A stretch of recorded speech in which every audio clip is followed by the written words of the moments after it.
அஸ்ஸலாமு அலைக்கும் வரஹ்மத்துல்லாஹி வபரகாத்துஹு. எங்களுக்கு கடைசியாக ஒரு வீடியோ ஒன்று போட்டதுக்கு பிறகு அதுக்கப்புறம் ஒரு வீடியோ ஒன்று போட கிடைக்கல. அதுக்கிடையில் நிறைய விஷயங்கள் நடந்துச்சு. அதில் முக்கியமாக என் மனசுக்கு சரியான திருப்தி ஒன்று கொண்டாந்து கொடுத்தது ஒன்று தான் டாக்டர் ஷாஃபிட நடுத்தேந்துவ. உண்மையாகவே அது எங்களோட சமூகத்துக்கு கிடைச்ச ஒரு வெற்றி உண்டு, அப்படித்தான் பார்க்க வேணும். அதை ஏன்னு சொன்னால்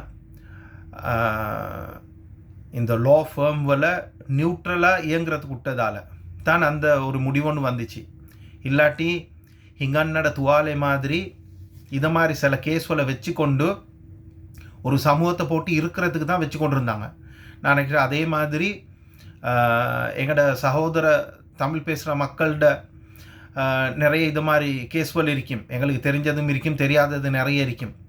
அவங்களுக்கும் இதை மாதிரி ஒரு சாதாரணமான தீர்வு கொண்டாந்து கொடுத்து எங்கள் எல்லாத்தையும் ஒன்றுக்கு வாழ்கிறதுக்கு வைக்கிறதுக்கு உண்டான ஒரு என்வாயன்மெண்ட்டும் உண்டாக்கி தர வேணும்.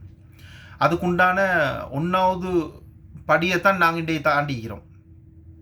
என்ன இன்றைக்கு நாங்கள் நினச்சதுக்கு நாங்கள் என்னெல்லாம் எல்லாம் நினச்சிருந்தோமோ, ஒரு சாதாரணமாக ஒரு மனுஷன் வாழ வேண்டும் நினச்ச ஆட்கள் அத்தனை பேருடையும் ஒரு வெற்றி ஒன்று தான் இந்த வெற்றி.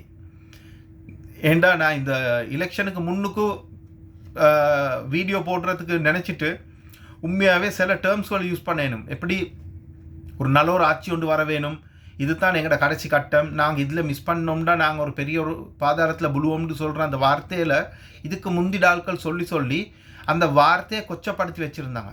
அது சொல்லிட்டு அந்த வார்த்தையை கூட பாவிக்க நான் விரும்பலை உண்மையாகவே. ஏண்டா அந்த மாதிரி பேசியே மனுஷன்ட ஒரு சில விஷயத்தை இந்த வெறுக்க வச்சிருக்கிறாங்க. அப்போ மனுஷருக்கு அப்படியே பேசலாட்டியும் மனுஷர் விளங்கிக்கிறாங்க.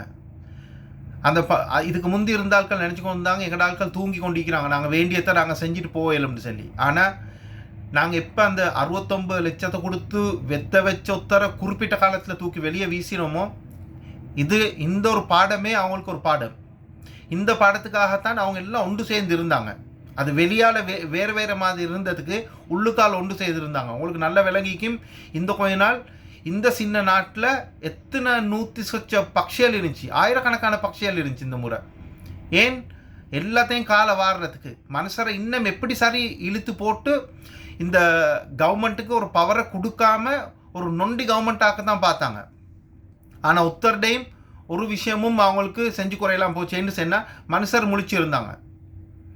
உண்மையாகவே இந்த வெற்றி எங்களோட மனுஷருக்கும் எங்களோட ஃப்யூச்சர் ஜென்ரேஷனுக்கும் கிடைச்சதுன்னு சொல்லி நாங்கள் இதுக்கு யாரெல்லாம் ஓட் பண்ணாங்களோ உண்மையாகவே இது நீங்கள் எடுத்த பெஸ்ட் டிசிஷன் இந்த லைஃப். உங்களோட லைஃப்பில் நீங்கள் எடுத்த ஒரு நல்ல ஒரு டிசிஷன் உண்டு.